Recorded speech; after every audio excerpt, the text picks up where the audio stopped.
All right, y'all, we got a Wednesday video this week. Missed upload on Monday. Sorry about that. Regular scheduling is gonna be Monday and Friday from now on. No buts about it, but this week we're getting a Wednesday video because I didn't have time to get my Monday video ready. So today we've got Still Austin's Blue Corn Whiskey, the 2024 winter release. This one I picked up at a tier event. We'll talk a little bit more about that later on, just because I want to hear in the comments what you guys think of my decision, because I am a little bit disappointed in myself on what I chose, but it is what it is. If I had a time machine, I'd go back and change it, but I don't. So here we are with Still Austin's Blue Corn. This is a bottled in bond, like I said earlier, winter 2024 offering, aged 5 years, and the tasting notes on it said from Still Austin are dark oak, butterscotch, and cinnamon. I've tried a little bit of it now, and I'm not sure I was picking up on any of that. Maybe a little bit of dark oak, if anything, but we're gonna try it tonight and see if we pick up on that. Speaking of bottled in bond, I don't know if you guys saw, but we have a new addition to this year's Buffalo Trace Antique Collection in recent whiskey news, which will be the E.H. Taylor, which will be the only bottled in bond offering of the collection, which I think is pretty crazy because I had a dream last night that I found a brand new E.H. Taylor that had never been released, and it was a pepperoni finish. So I guess we'll have to keep an eye out to see if the new antique collection E.H. Taylor is a pepperoni finish. That'd be pretty cool. But back to this bottle, the bottled in bond I got in front of me. To preface this, I'm a huge Still Austin fan. I really like I honestly really like the standard bourbon. I really like the cash strength. Have not had any of the other corns outside of now this blue corn, and I'm dying to try the Tanager. Those are the only ones I haven't had. I mean, I've never had the Monster Mash either, but any of the hard stuff to find from Still Austin I haven't had. I've had all the regular stuff, and I love all the regular stuff. I actually have picked the regular stuff over a lot of 90-ish proofers and blinds, so Still Austin I'm a huge fan of. The blue corn, as far as what I've tried so far, I'm not sure it's for me, but like I said earlier, we're gonna try it again tonight, see what we think. And so let's get right into it. I'll show you guys a close-up of the bottle. Blue corn, you've got a blue crow, a blue winter crow on there, and that's supposed to symbolize the winter element of this bottling, and pretty cool artwork. I like all the artwork that Still Austin does on the front. We've also got a pretty cool looking whiskey there too. It's dark, it's got a nice color to it, it's not too dark, kind of in between.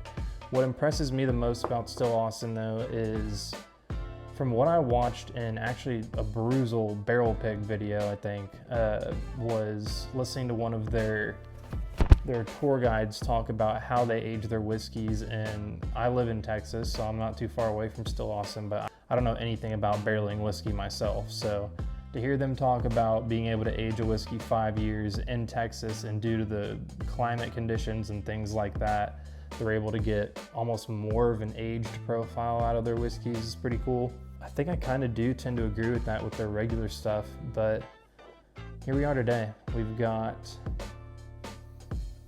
the blue corn on the nose.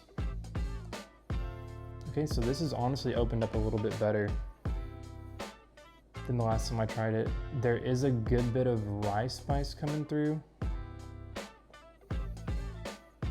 Kind of a medicinal fruit smell.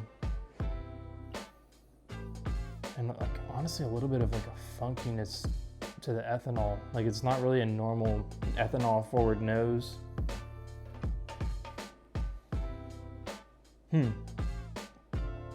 It's kind of interesting. It's got a little bit of fruit to it, not too strong of a fruit. The ethanol is, like I said, a little funky. It's definitely unique on the nose. I don't know if that's a good unique though. I hate to say it. It's nice. It's not something I'm really wowed over. I don't really know what I think of this. If I were to compare it to any nose, it would be Eagle Rare, but just a little bit dialed down on the fruit. It's definitely unique, but it's just not great. There's nothing like jumping out the glass at me trying to attack my face. I mean, in that sense, I gotta go 7-8 on the nose. 7-8 is probably the highest I'll go on it. I'm not super wowed on the nose.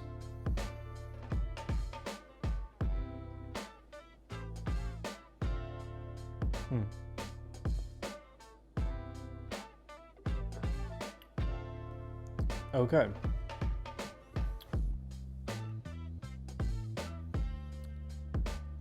Okay. This is, I'm not gonna lie, this is like a good example of a bottle that needs to open up a little bit. My first pour of this one I was not in love with. Now the front and mid palate are actually great. The finish is the dark oak they're talking about, and for my palate it gets a little bit too bitter. Like it's just not really a smooth, rich dark oak. It's a little bit more of like a overly bitter dark chocolate.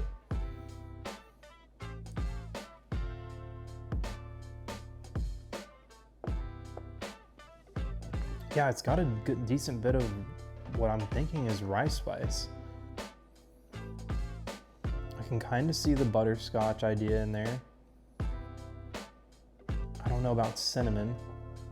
Maybe like just like a little bit, a hint of it.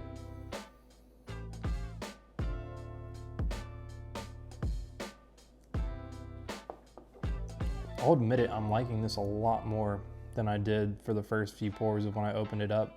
Butterscotch, holy cow.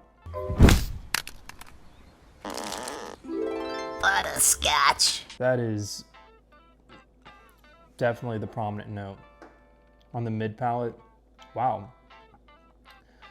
The only thing I don't like is that it tapers into this like pretty bitter note at the end. It's definitely like dark oak, but like it just gets pretty bitter on the back end.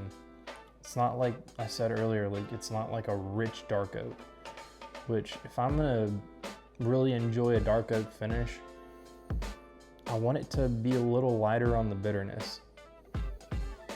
I hate to say it, the nose is getting better as I drink it though.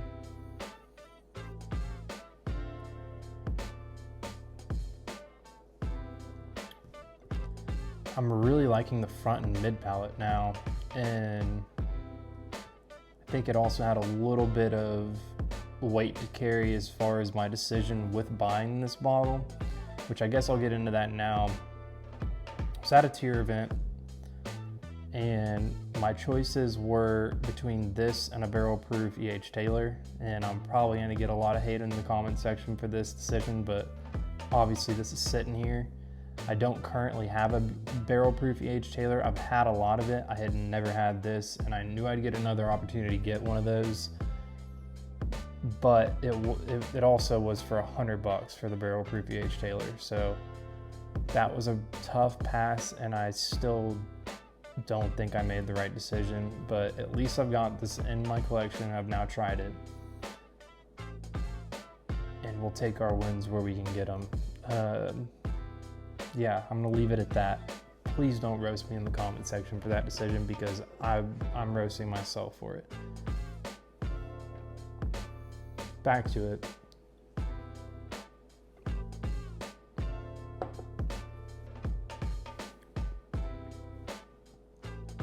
It's definitely the blue corn that has that kind of bitter finish to it, in my opinion. I think that's gotta be what it is. So, I don't know. If you're a fan of like bitter oak, this is right up your alley.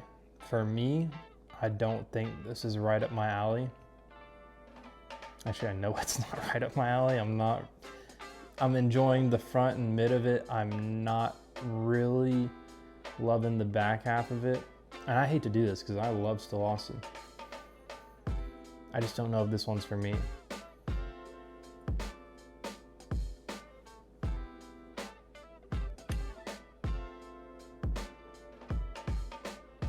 Yeah, I don't know. I think I gotta tie the nose at a 7-8. And sadly, I could probably go a little lower than that on that too. I'm not a big fan of this finish. I really love the front and the mid palate. It's just based on my preferences, I don't like this bitter oak finish. And you might like that. For me, it's just a bit off-putting is a nice way to put it, I guess. Well, we got to finish up with a 7.8 there for the final score. I really wanted to like this one more. I know for most people that's like not a bad score, but for my scale, I don't really give a lot of bad scores out, really. To me, a 7.8 isn't a great score. It's like middle of the pack, which I think that's what this is in my opinion. Like just for my taste buds, it's pretty middle of the pack. I think it's a little bit higher, 7.8, just because I do like the nose on Eagle Rare, and this reminds me of that. And then on top of that, I like the front and the mid palate of this. It's the finish and the lack of strength that are dragging it down for me. And that might just be personal preference, but that's just where I'm at on it. So 7.8 final score. Let's get to value. So like I said earlier, I got this at a tier event, so you spent a certain amount of money, you get to buy any allocated bottle off the list that they have for as close to retail as you can get it. I think this retails at $60. Could be wrong, honestly. If I am, I'll pop it up, whatever. But I did pay $100 for this, which honestly, now that I say it out loud, I am still kicking myself over the fact that I passed on an E.H. Taylor barrel proof for the same price and paid $40 over MSRP.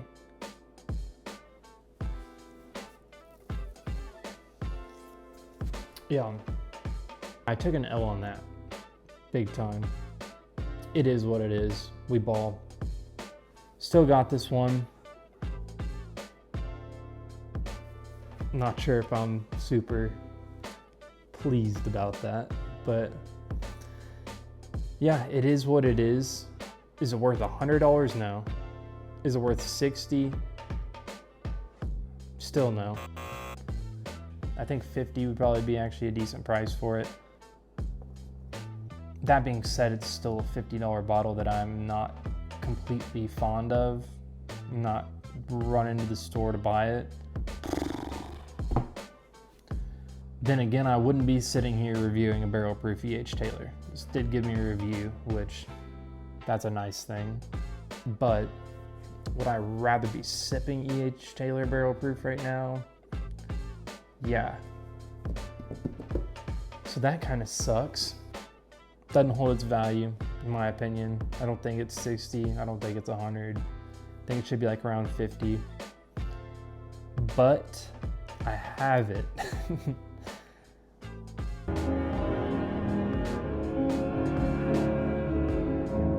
That's the win we're gonna take out of this one, I guess. I don't know. I guess it's as big of a win as we're gonna get with this one, sadly. And I love Still Austin, like I said, but this one's not my favorite.